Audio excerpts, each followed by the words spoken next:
तुझे करता हूँ देख मेरी आंखों में, तेरे बिना नींद नहीं आती है रातों में।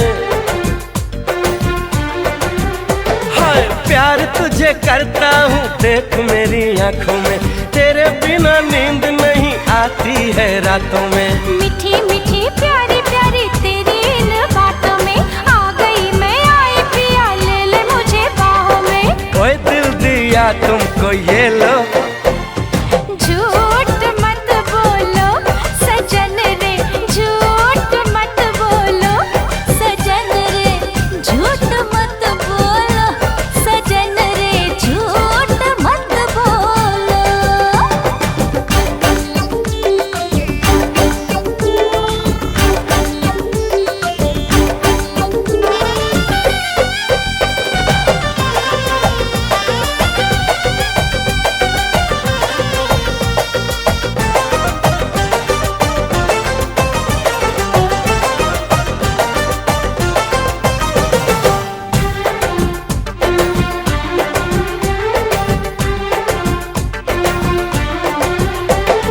देखी है गजब की चमक तेरे गालों में, आजा तू लगा दूं मैं फूल तेरे बालों में।